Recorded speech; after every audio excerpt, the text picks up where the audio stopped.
para conversar com o fundo. Para Washington. Eu acho muito provável que aconteça o que aconteceu com a Rússia em 96 e o que aconteceu com o Brasil mesmo em 99 com a desvalorização. Quer dizer, o fundo disponibiliza, vamos dizer, um colchão, um montante de recursos que seria suficiente para segurar uma escalada especulativa maior do que essa. O que não significa que o Brasil tem que usar, que o país tem que utilizar esses recursos, mas eles estão lá disponíveis. É o que estava acontecendo. Isso acalma exatamente. o mercado, né? Isso é importante, porque... o Brasil tendo reservas, o mercado fica calmo, né? E foi o que aconteceu com a Rússia, não sei se o telespectador, a gente vai se lembrar, o Yeltsin, que era candidato à presidência, tinha a ameaça do governo comunista voltar na Rússia. A Rússia é um país que ainda estava numa situação muito desconfortável, de crise econômica, então o FMI foi lá e disponibilizou 10 bilhões de dólares para conter a especulação na Rússia. O Yeltsin acabou ganhando, independente da vitória do Yeltsin ou não, e isso conteve o mercado para que a Rússia acabasse explodindo de uma vez e fosse para uma situação de default. Eu acho que é bem provável que aconteça isso, seria bom que acontecesse isso. Essa ajuda, pelo menos essa ajuda do FMI, o Brasil provavelmente vai ter. Eu acredito que se continuar essa situação e a missão se consolidar, eu acho que deve acontecer porque o mundo sabe, e o fundo sabe que o Brasil é uma espécie de pilar de sustentação, de estabilidade na América Latina de forma geral, pelo menos na América do Sul, vamos dizer. No Mercosul, certamente. Né? Se o Brasil entra num processo de descontrole, eu temo pelo descontrole total social da América Latina e do Mercosul. Estamos no lugar da Argentina, que antigamente esse era o papel da Argentina, né? Pois é, a Argentina tinha uma história, era vista como um ambiente mais de estabilidade na década de 90. É verdade.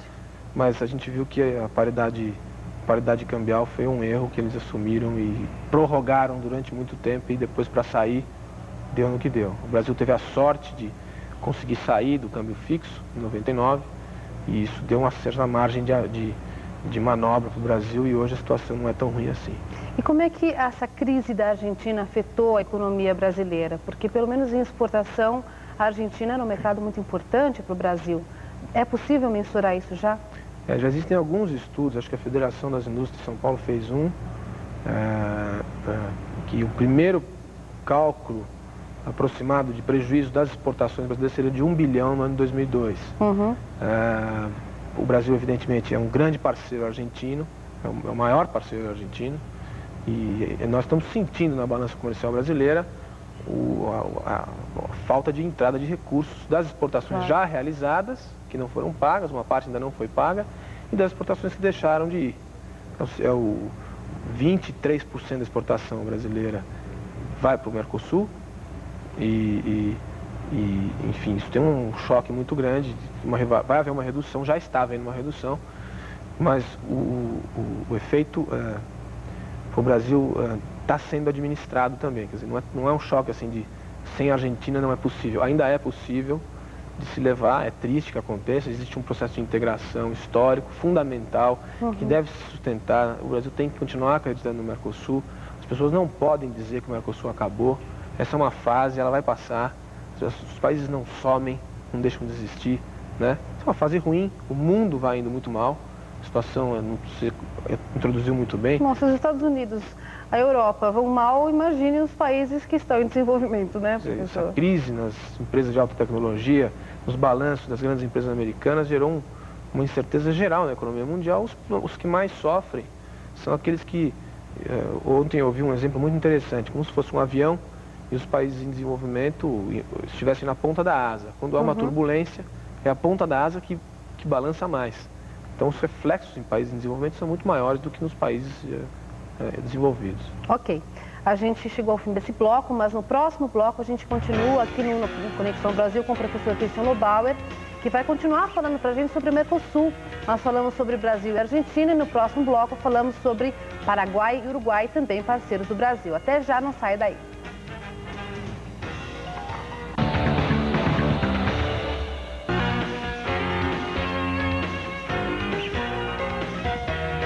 Você está no Conexão Brasil e eu continuo a entrevista com o cientista político da Universidade de São Paulo, o professor Christian Lobauer, que falou pra gente no bloco anterior sobre Brasil e Argentina e fala agora sobre Paraguai e Uruguai, fechando assim o ciclo sobre o Mercosul. Professor, primeiro Paraguai. O que está acontecendo com o Paraguai? A crise conseguiu piorar?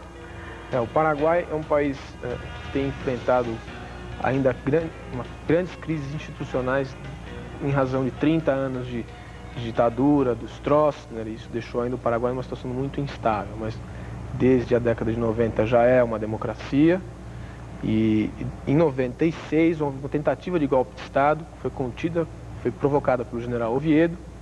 Esse general, em 99, é acusado de promover o assassinato do vice-presidente, então, na ocasião. Ele é condenado a 10 anos de prisão, foragido do país, vem ao Brasil, é preso no Brasil.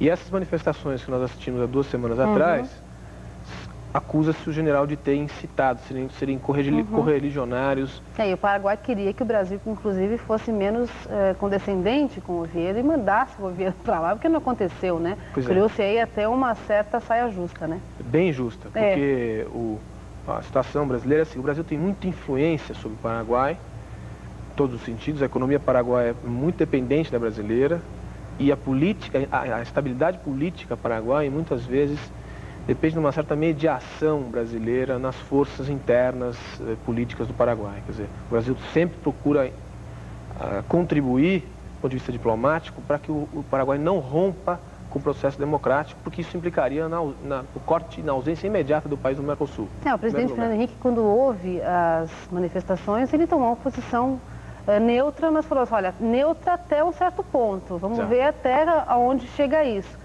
Que se agravar, a gente vai ter que tomar uma posição. E foi uma coisa muito acertada, né? Eu acho que sim, isso é um ponto muito positivo, não só do governo Fernando Henrique, mas da diplomacia brasileira de uma forma geral. Então, muito ponderada e se coloca sempre numa posição de mediação, de contribuição para a manutenção da ordem institucional. Isso foi o que aconteceu no Paraguai e vem acontecendo. É difícil saber o que fazer com o general Oviedo hoje.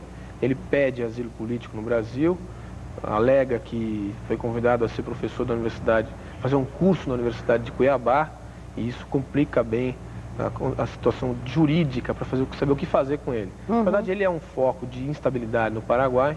O Paraguai é um país que tem, evidentemente, sofrido com a crise argentina e com a nossa. Claro. E um país de muita instabilidade e com a presença eventual, queda do atual presidente, que era o ex-presidente do Senado, ele poderia ganhar, o general poderia ganhar anistia. Então esse é o ponto. Se ele consegue anistia, ele volta ao país e vai começar tudo de novo. Pleitear a posição de presidente nas próximas eleições. Claro. Então a questão é essa. Ele é uma briga pelo poder, num país muito frágil. E ele teria sucesso nas eleições? Eu acho que tem muito a ver com a questão de crise. Quer dizer, quanto pior a crise, melhor para ele. Né? Então, uma alternativa. Ele é aquela alternativa do salvador da pátria, que tem tradição em países menos institucionalizados, ele tem uma posição de força. Uma pena que ainda existe esse papel, né, de salvador da pátria em qualquer lugar do mundo, né? É uma pena isso. Existe. Né? O Paraguai é um país que ainda sofre muito, porque é um país muito instável, tem uma economia frágil, e as lideranças políticas não estão consolidadas. É um general aposentado ou reformado que pleiteia por outras vias que não institucionais o poder paraguaio. E a crise política acaba afetando também a economia do país e o Mercosul como um todo, né? Seguramente. E o Uruguai, hein, professor? O Uruguai é bem diferente, quer dizer, também é um parceiro... Adotou a livre flutuação do câmbio. Isso, o Uruguai já é um país que tem uma institucionalidade maior, a tradição, desde o final dos anos 80, ele consolida a democracia, tem 2 grandes partidos, um país que tem 3 milhões de habitantes, o Paraguai tem 7, é um país menor, um país que tem uma ligação grande com a Argentina, é praticamente dependente de uma boa parte do seu funcionamento econômico em relação à Argentina, por isso a crise uruguaia hoje. Para ter uma ideia, o turismo é uma grande atividade da economia uruguaia, caiu em 50% nos últimos 6 meses, porque é o turismo argentino, o turismo de Buenos Aires, etc.